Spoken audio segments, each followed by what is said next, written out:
Greetings everyone and welcome back to 365 Days of Prog. Today we're going to be reviewing Liquid Tension Experiment 3 by Liquid Tension Experiment. Hi, my name's Naomi. I'm an avid progressive rock fan, but I'm a long ways from knowing all the prog albums out there. But this year, I'm gonna give it a try. This is 365 Days of Prog. So, third time's the charm, so they say. This is the third and last installment, at least for now, by Liquid Tension Experiment, so yeah, it's pretty amazing. Anyway, here's some of my favorite bits from this album.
So by this point in the series, I can already start smelling the end of the year. I can see it in the horizon and it's very much exciting. And when it comes down to it, we are starting to see a lot of loose ends come and tie up together. And this is definitely one of those. Now, back in episode 113, I reviewed the first Liquid Tension Experiment album, and there I basically summarized the entirety of this band's backstory. But just as a quick recap for anyone who doesn't quite yet know, Liquid Tension Experiment is a power quartet formed under the Magna Carta record label because they wanted their own power quartet. So they formed this one, and the members are no other than guitarist John Petrucci and drummer Mike Portnoy, both coming from Dream Theater, as well as Jordan Rudess on the keyboards, which wasn't the keyboardist for Dream Theater when the group was assembled, but he would soon join them in short time. As well, to all of those, we are joined by Tony Levine, the legendary bassist for the band King Crimson, and also has been working with Peter Gabriel on his solo works. And this band have been proving supreme when they started releasing their first album in 1998, which was an amazing album that took the progressive metal world by storm. And then of course they released their second album, which I reviewed back in episode 239, which is also considered by many today to be a seminal album in the world of progressive metal. But after releasing their last album in 1999, the band went into a long hibernation without much activity other than Liquid Trio Experiment, which I'm not gonna be talking about, and instead each member just kinda kept to his own, working on their own projects but never really working all the four of them together. And when Mike Portnoy actually left Dream Theater in 2011, which was a definite surprise seeing as he was one of the only remaining original members in the band, it didn't really seem like there was ever gonna be another collaboration between the three original Dream Theater members, and especially not as a part of Liquid Tension Experiment. Now, for any aliens watching this video a long time in the future, let me quickly recap what the environment of the modern time is. Well, at the end of 2019 and especially throughout 2020, a new pandemic has arisen called the coronavirus pandemic.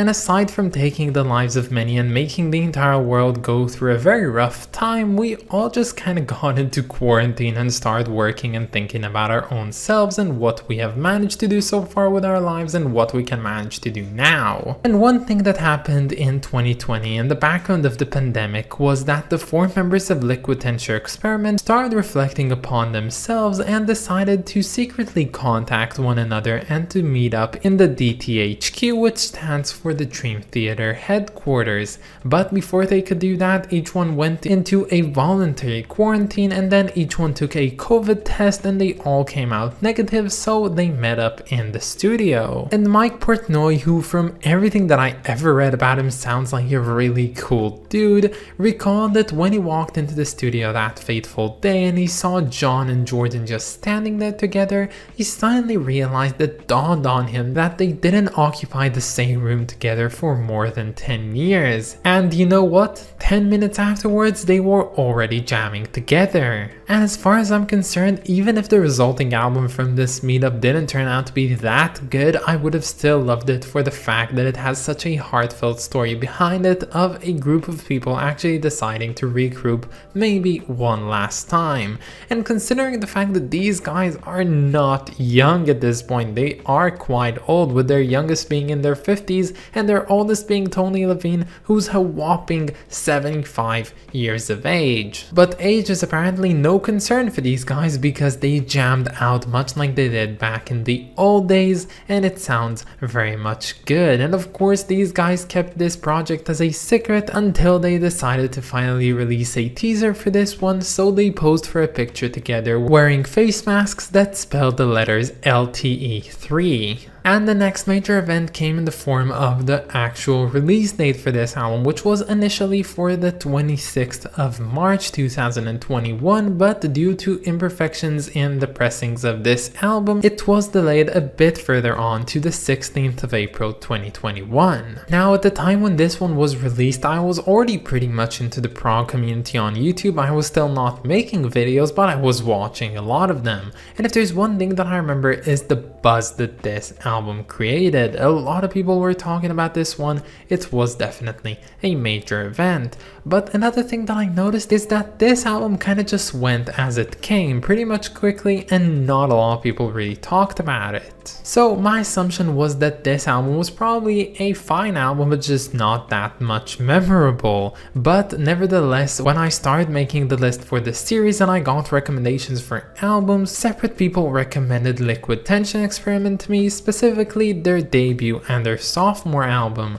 But nobody recommended their third album, but I personally remember deciding to put this one on here because I wanted to get to know their entire discography. And honestly, I'm so happy that I did so. This album turned out to be really good. And this album actually opens up much like the 2 last albums by Liquid Tensure Experiment with what is probably the strongest song out of the entire album, which in this case happens to be Hypersonic. This piece is just a perfect prog epic. It has so many shifting motifs and changes in tones and colors and textures and whatnot, and it's just amazing to see that these guys aren't that extensive with the instruments they're actually using. Petrucci is just on guitars, Portnoy is on the drums, then we have the several keyboards by Rudez, and of course we have the bass or the Chapman stick by Tony Levine. But honestly, with just that, with no string instruments or with no brass instruments or wind instruments, they managed to get such a beautiful sound. And the next track to follow this one up is called Beating the Odds, which kind of continues on the same energies from the first, though being a lot more rockier and just more contemporary in a sense, but still very good.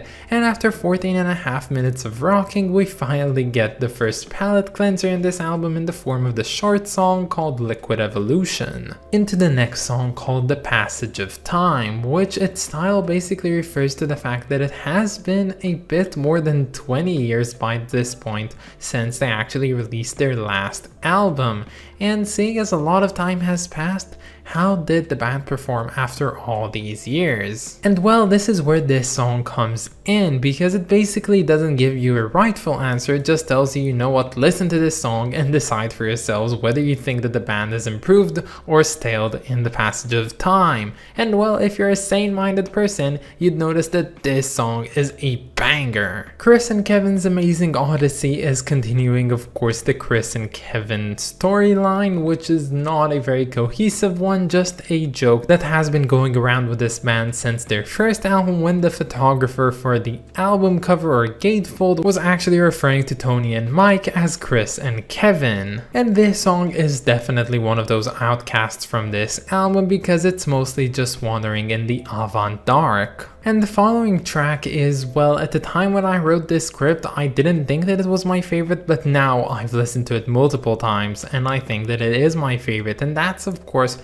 Rhapsody in Blue, which is the same name as the original George Gershwin piece from 1924. Now, I don't believe that this cover of the original actually outdoes it, and that's of course obvious. Little do we ever really actually see bands outdo the original classical pieces. Yet again, this still is a wonderful track, and it has so many great metal elements put into it while still actually paying really good homage to the original. Shades of Hope is the second palate cleanser on this album, which really gets you in the mood to listening to the final track on the entire album called Key to the Imagination, which is just a huge prog epic that is honestly spearheaded by John Petrucci and his guitars, with him playing multiple solos one after the other. Now technically the album ends here, although if you did purchase the deluxe version of this album, you would receive yet another CD, and that would be just an added CD of almost a full hour of band improvisation by them. And while I didn't listen to this one critically, I just kind of put it in the background and listened to it, and I can definitely say that from what I've gathered, it is a good piece of music as a whole. But surely when coming back and listening to this album, I will be listening to the first disc without really thinking about coming back to the second. But just to make things clear, I am not judging this album based on the added deluxe disc. That one is separate from the album. I am judging it only for the one singular disc. And yeah,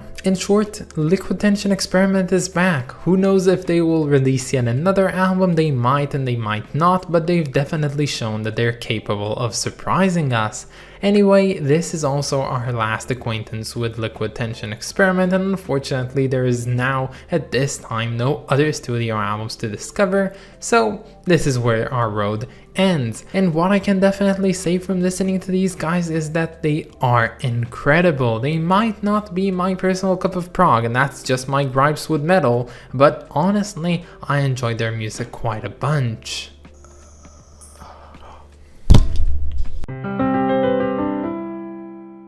So luckily this album cover actually has the same aesthetic as the first two, with some abstract liquid form in the background, and then of course the original logo and the number 3, which is representative of the third installment of this band. We of course also have the 4 names on the top featuring the 4 players on here, which are of course the same lineup as the original Liquid Tension Experiment.